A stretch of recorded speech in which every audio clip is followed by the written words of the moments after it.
For would-be asylum seekers, the Mediterranean crossing is just one stage of their journey. For those that make the journey, there's no question that crossing the Mediterranean is the most perilous part of their trip. But by no means is that the end of the voyage.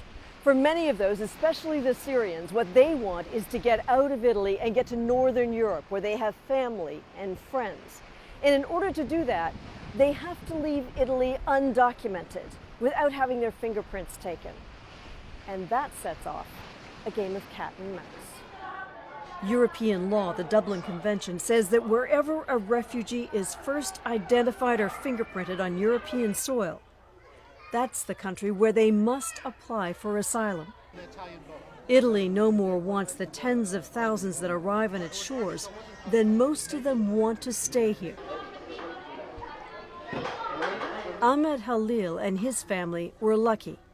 Rescued by the Coast Guard, processed by Italian police, they, like most of the Syrians passing through, managed to leave Sicily without being fingerprinted.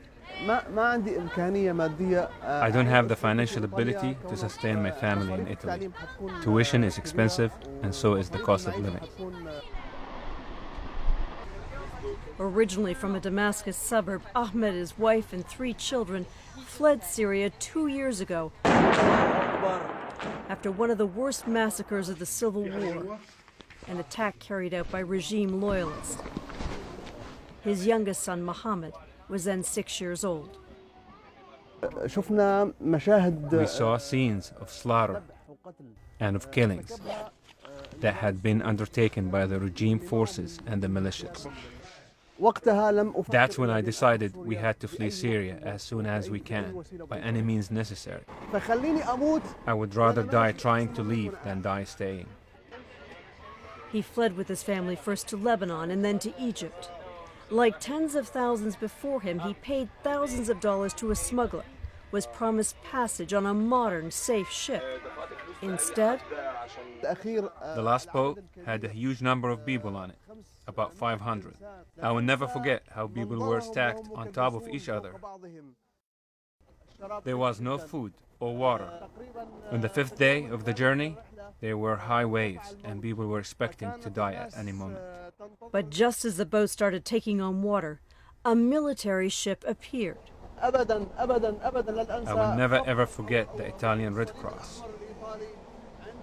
They reminded me of a verse from the Quran. Whosoever saves one soul saves all of mankind. They are saving all of mankind.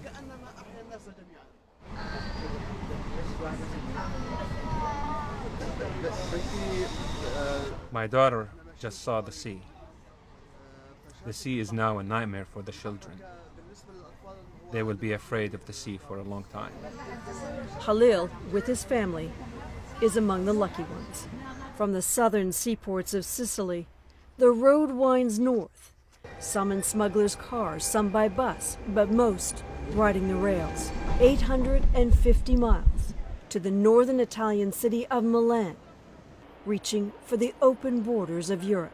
This is Milan's central station, and it really is only a resting place, a brief stopover for the migrants on their way north. Most of those who come through here stay only 24, maximum 48 hours. Of the 60,000 migrants, the Syrians only, who passed through this station last year, only 50, asked for asylum in Italy. Completely by chance, we met Ahmed Halil and his family again. They were leaving that night. Destination, Vienna. Austria, he told me, would be good to his family. What do you think about this train trip tonight? I mean, tonight you're on your way to Vienna. What do you think? Are you worried about the border? God willing, my children will have a good future in Austria. Health insurance is very important to me, as well as education. Other things are less important to me. Ahmed and his family, with nothing but the clothes on their backs and a bag full of Burger King, will start their new lives with a claim for asylum in Austria.